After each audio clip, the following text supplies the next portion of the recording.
Sir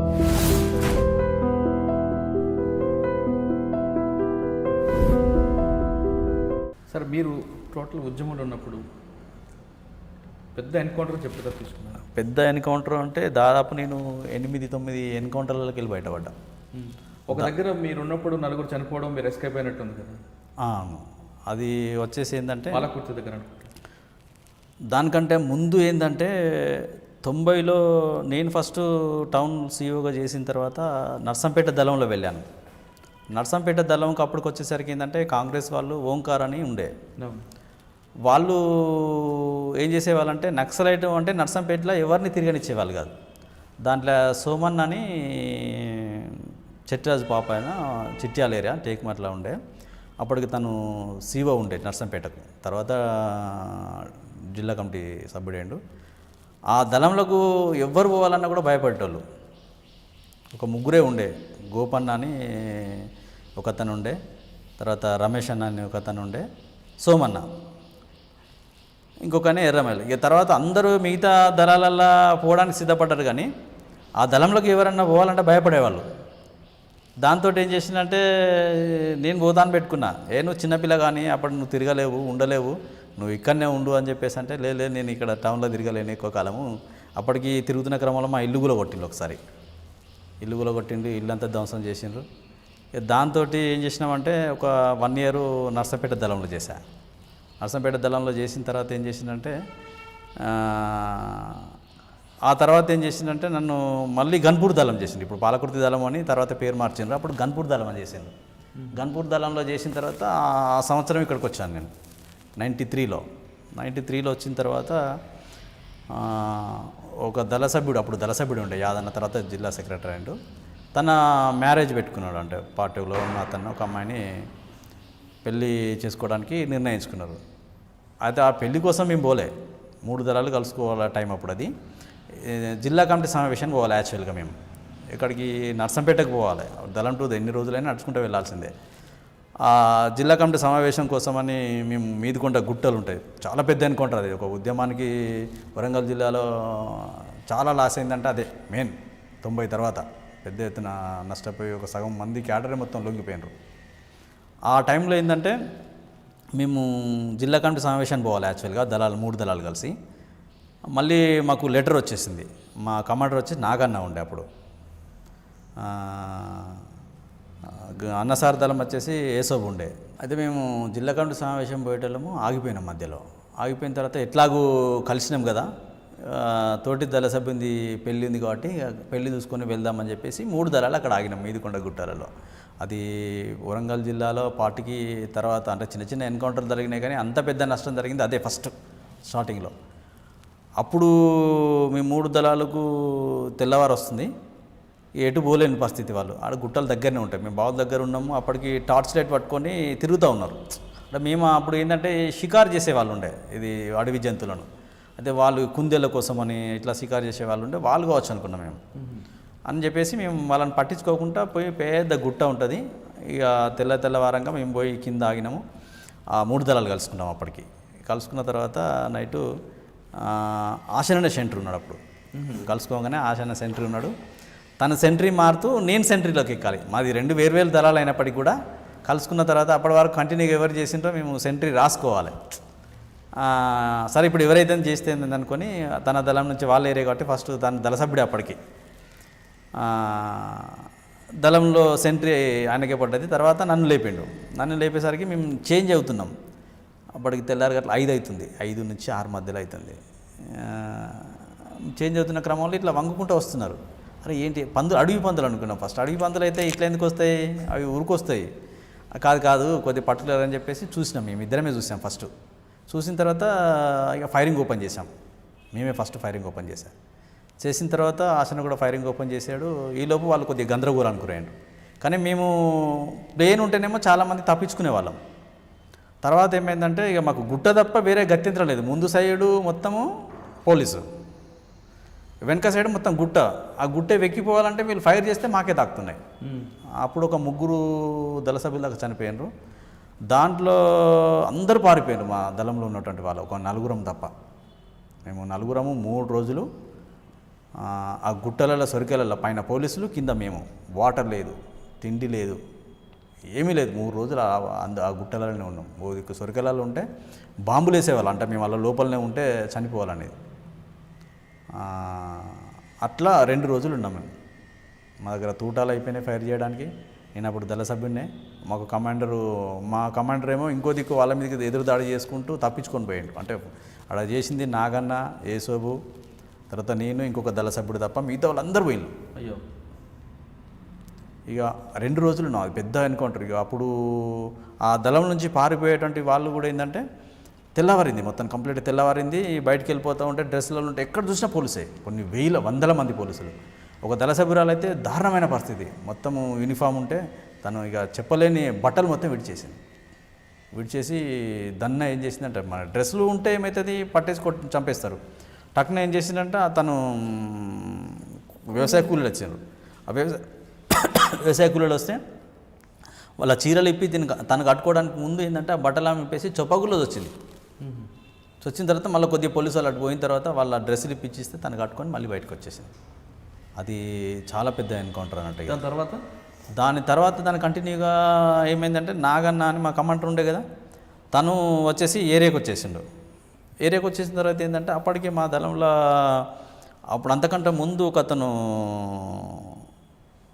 91లోనే ఒక అతను దళసభ్యుడు arrest అయినప్పుడు ఆయన ఏం చేసిందంటే ట్రీట్మెంట్ కోసమని హైదరాబాద్కు తప్పంచ పట్టుకొని వచ్చాడు.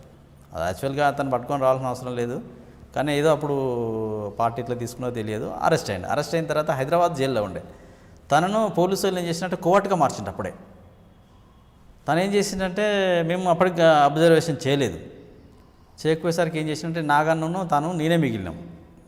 ఆశన్న ఒకటి ఇట్స్ వైపు నుంచి. అయితే అప్పుడు మాకు టౌన్ నుంచి కొద్దిగా పరిచయాలు ఉన్నాయి కాబట్టి మేము అంత చెదిరిపోయింది కదా, దళాలు కలుసుకునే పరిస్థితి లేదు. అప్పుడు అనుకోకుండా మళ్ళీ మేము ఆశన టౌన్లో మేము తిరిగినాం కాబట్టి అక్కడ కలుసుకోగలిగినాం. ఇక్కడ నుంచి పారిపోయిన వాళ్ళందరినీ మేము క్యాచ్ చేసి మళ్ళీ టౌన్లో పెట్టి మళ్ళీ దళంగా జిల్లా కమిటీకి అప్పచెప్పినాం మేము. ఈ చెప్తున్న క్రమంలో ఏంటంటే ఈ ఎవరైతే ఈ కోవర్ట్ ఉన్నాడో ఆ నాగన్నను పట్టించేసిండు.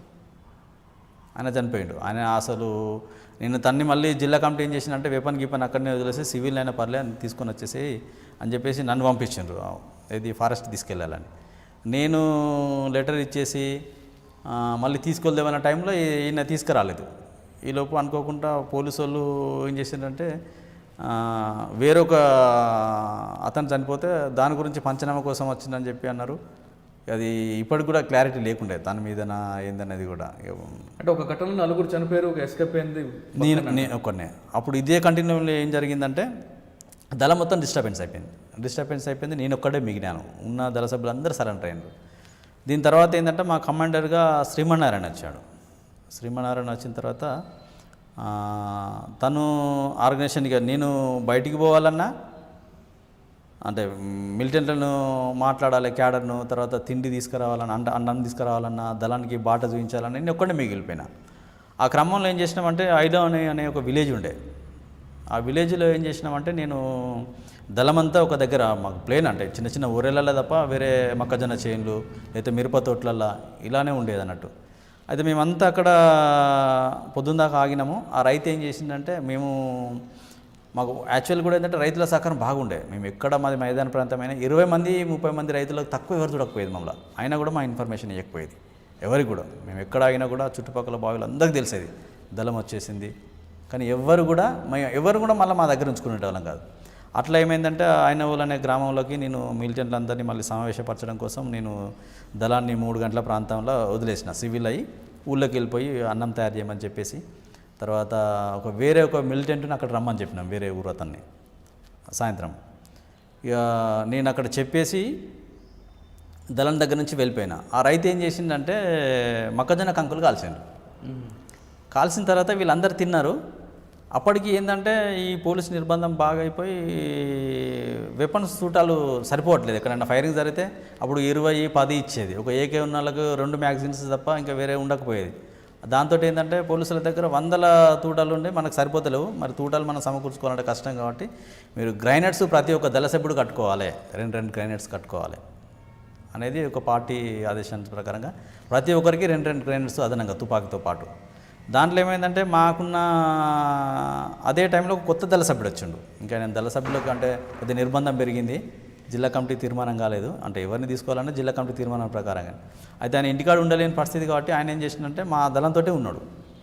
ఉన్న క్రమంలో ఈ కంకులన్నీ కాల్చిన తర్వాత ఏం చేసిందంటే వీళ్ళు తినేయన్ని తిన్న తర్వాత ఆయన తుపాకీ, కిట్టు, చేతిలో సంచి, ఈ గ్రైనేడ్స్ ఉండేసరికి ఏం చేసిందంటే అది కింద పడిపోయింది. బండ ఉంటుంది, వీళ్ళు ఆ ఊరల నుంచి బయటకు వచ్చిన తర్వాత బండ ఉంటుంది. ఆ బండలో అప్పటికి నేను విలేజ్ నుంచి అన్నం చెప్పడానికి పోయినా కదా, నియరెస్ట్ ఒక 500 గదాల దూరంలో వచ్చిన దళానికి. ఒకసారి బ్లాంట్ అయ్యేసరికి పోలీసులు చుట్టుముట్టినని మళ్ళీ నేను బ్యాక్ ఉరికిన. ఒక 5 నిమిషాలు ఆగేసరికి అంటే కౌంటర్ ఫైరింగ్ వస్తుంది. అంటే పోలీసులు ఎక్కడైనా చుట్టుముడితే ఏంటంటే వన్ సైడ్ ఉండదు, 2 సైడ్ నుంచి జరుగుతుంది దళం కాబట్టి. అట్లా ఏం చేసినామంటే మళ్ళీ నేను దళం దగ్గరికి వచ్చేసిన. దళం దగ్గర రాగానే ఏం చేసిన అంటే అందరు కుప్పగులు పడిపోయింది. ఒక్క దళ సభ్యుడు తప్ప ఎవరు లేరుగా. అప్పుడు మా దళంలో నేను శాఖ మెంబర్ని. అప్పుడు డిప్యూటీ కమాండర్ లక్ష్మక్ అని ఉండే, కమాండర్ ఏమో శ్రీమన్నారాయణ ఉండే. శ్రీమన్నారాయణకి దెబ్బ తాకింది. ఇంకో దళ సభ్యుడు వాళ్ళు ఆయన భార్య మాధవ కానీ ఆమెకు దెబ్బ తాకింది. ఇలా ఇంకో దళ సభ్యుడు మొత్తంకి ఆయనకు సీరియస్గా గాయాలేని. ఇక మిగిలింది ఒక్క సభ్యుడే, ఆయన వీళ్ళతో లేడు కాబట్టి ఆయనకు తాకలే, అంటే దూరం ఉన్నాడు కొంచెం. అదే దాంతో ఏమైందంటే నేను వచ్చేసరికి మొత్తం పడిపోయినరు. స్పాట్లో లక్ష్మక్క చనిపోయింది. చనిపోయిన తర్వాత ఉన్న వాళ్ళందరికీ బ్లీడింగ్ అయిపోతుంది. ఏం చేయాలో తెలియక మళ్ళీ సోర్సెస్ లేదు, నేను ఒక్కడే తప్ప. ఇక మళ్ళీ ఎవరిని ఈ దళ సభ్యుని పంపిద్దామంటే ఈయన కొత్త ఆయనే. మళ్ళీ నేను విలేజ్లోకి వెళ్ళి ఒక జీబుని మాట్లాడి ఇంకొక మిలిటెంట్కి అక్కడ నేను టైం పెట్టాను కాబట్టి అతను కూడా తీసుకొని వచ్చి అతనికి ఇన్స్ట్రక్షన్స్ ఇచ్చాను అన్నట్టుగా, నువ్వు వీళ్ళందరినీ తీసుకొని ఆ జీప్ తీసుకొచ్చి నువ్వు వీళ్ళను తీసుకొని హాస్పిటల్ తీసుకుపో, ఎవరి దగ్గర తీసుకుపోవాలని కూడా చెప్పాము. మనకు అంటే టెక్నికల్స్ కొన్ని కాబట్టి ఏంటంటే చెప్పిన తర్వాత తను జీప్లో తీసుకొని ఐనోల్ నుంచి వర్ధనపేట పోయింది. హైవే రోడ్ నుంచి పోవాల్సింది, ఇక వేరే దారి లేదు. అది వర్ధనపేట పోగానే ఏమైందంటే జీప్ ఖరాబ్ అయింది నైట్లో. ఆ నైట్లే ఖరాబ్ అయిన తర్వాత వాళ్ళని ఏం చేయాలి, మళ్ళీ డ్రెస్లో ఉన్నారు, మళ్ళీ సివిల్ డ్రెస్ కూడా లేదు. మళ్ళీ వేరే తనకు కొంత ఆ ఏరియా మీద పట్టుంది, అతని ఆ ఏరియానే కాబట్టి మళ్ళీ ఇంకో జీప్ మాట్లాడి అందులో వేసిన తర్వాత మార్గ మధ్యలో పోయేసరికి తెల్లవారేసరికి ఏం చేయాలని అర్థం కాలేదు తనకి. హాస్పిటల్ పోలేని పరిస్థితి. ఈ జీప్ అతను రానని మొండికేసిండు. ఇంకొక జీప్ అతను మళ్ళీ ఏం చేసిందంటే తన వ్యక్తిగతంగా అంటే తన నిర్ణయం తీసుకొని, కమాండర్ కొద్దిగా మంచిగా ఉన్నాడు, తను ఏం చేసిందంటే ఒక తోటలు ఉందామని చెప్పి రోడ్డు కానుకొని ఉన్న తోటలో ఉండేసింది. వీళ్ళు హైవే రోడ్డు కానుకునే తోటలనే ఉన్నారు ఏమన్నా కానీ అని. అప్పటికి మా దగ్గర ఒక దళ సభ్యురాలు చనిపోయింది. ఆడ వీళ్ళతో పోయిన దళ సభ్యుడు కూడా చచ్చిపోతే ఆ తోటలనే పాతి పెట్టింది. అంటే మేము తర్వాత అడిగినాం, మరి అతన్ని ఏం చేశారు మీరు అంటే, ఇక మనం అక్కడ పోయి చేయలేని పరిస్థితి. వెంటనే ఏం చేసినామంటే ఈ దళ సభ్యురాలని, ఈ డిప్యూటీ కమాండర్ లక్ష్మక్కను మేము వాళ్ళ ఇంటికి అప్పచెప్పలేని పరిస్థితి. ఎందుకు అంటే నిర్బంధం. ఈమెకు బాంబు వేలింది చనిపోయిందని తెలిస్తే మొత్తం హాస్పిటల్లో చుట్టూ ఎంక్వైరీ చేస్తారు, మిగతా వాళ్ళ ప్రాణాలకు ప్రమాదం అవుతుంది అని చెప్పేసి మేము ఆ రాత్రి ఎడ్ల బండిలో కట్టుకొని తీసుకెళ్ళాం. ఆ దళ సభ్యుడు నేను ఇద్దరం కలిసి బీరన్న అని మొగుల్చెర్ల ఉండే అతను నేను కలిసి ఏం చేసినామంటే ఎడ్ల బండిలో కట్టుకొని ఆ కిట్లు, తుపాకులు తర్వాత తీసుకొని వెళ్ళి ఇంకొక విలేజ్ పక్కకు పోయిన తర్వాత అక్కడ రైతు ఏం చేసిందంటే మమ్మల్ని అందరం చూసి ఒక పార అడిగినాం మేము, పార. ఇప్పుడు మనం పాతి పెట్టాలి కదా, ఏం చేయలేము, ఎవరిని పిలవలేము, కుటుంబానికి అప్పచెప్పలేము. తన భర్త అప్పటికి డీసీఎం కడారి రాములు అని, కానీ తనకు కూడా చెప్పలేని పరిస్థితి, కమ్యూనికేషన్ లేదు. ఏదైనా కానీ మనం అని చెప్పేసి ఓన్గా కొద్దిగా నిర్ణయం తీసుకొని ఒక వాగులో పాతి పెట్టే క్రమంలో రైతు మాకు ఇబ్బంది పెట్టిండు. మళ్ళీ నువ్వు అసలు ఎవరిని చంపిండు, ఎవరిని పాతి పెడతాను మీరు, అరే మేము పర్షన్ అయినా, మరి ఈయనకెట్లా తెలుసు, ఈయన ఏదో ఉత్త క్యాజువల్గా అంటున్నాడు, అట్లా కాదు, మాది వేరే ఒక సామాన్ ఉన్నది, ఇక్కడ దాచుకుంటాం మేము, నీకేం ఇబ్బంది లేదా అంటే, ఇక మేము అతను మాయబడి వస్తున్నాడు. ఇక ఉన్న ఇద్దరిలో ఏం చేసినామంటే లోతు తవ్వి పెట్టాలి కదా, తను కొద్దిసేపు రైతు దగ్గర ఉంటే నేను పోయి తవ్వడం, నేను కొద్దిసేపు తవ్వితే తను ఇట్లా చేసిన తర్వాత ఏమైందంటే ఇక అయిపోయింది. ఈలోపు ఈ శ్రీమన్నారాయణ ట్రీట్మెంట్ అంతా అయిపోయి మా దళం దగ్గరికి వచ్చే ముందు ఆయన పార్టీ ఇన్స్ట్రక్షన్లు కాకుండా వ్యక్తిగతంగా ఒకరిని కలుద్దామని పోయేసరికి వాళ్ళు ఇన్ఫర్మేషన్ ఇచ్చి పట్టించాం.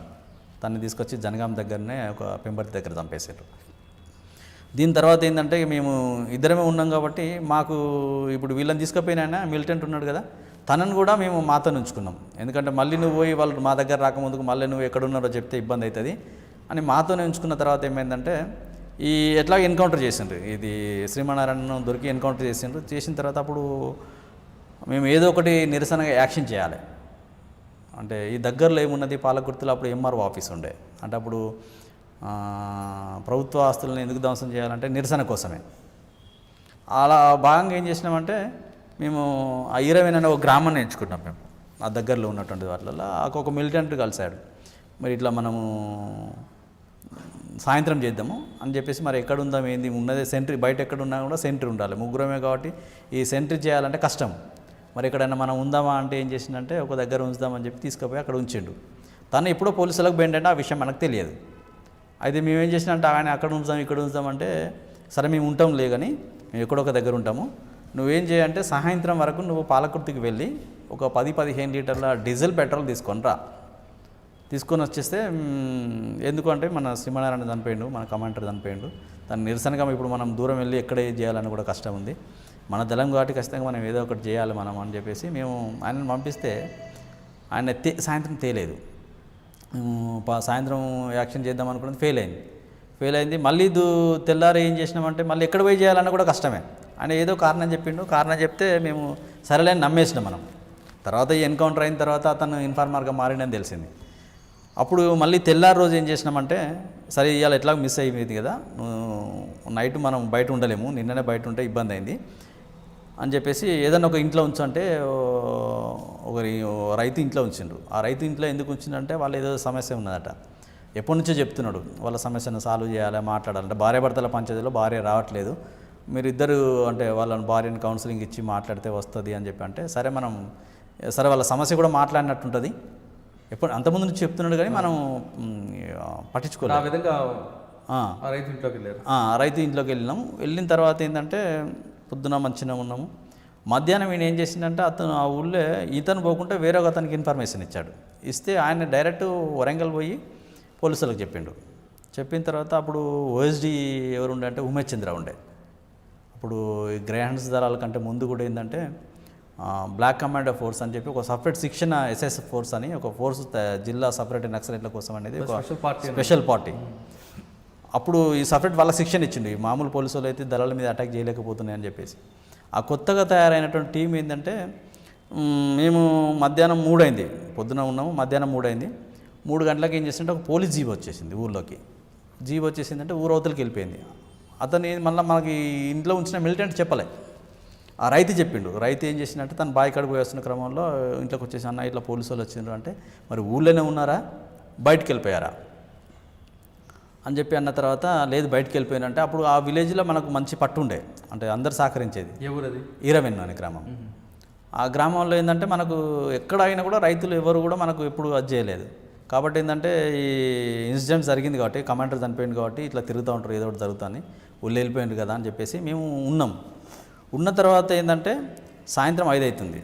5-6 మధ్యలో ఏం చేసిందంటే మన దగ్గర ఎవరైతే ఈ మిలిటెంట్ మనలో వెళ్ళి ఉంచిండో వాళ్ళ అన్న వచ్చిండు.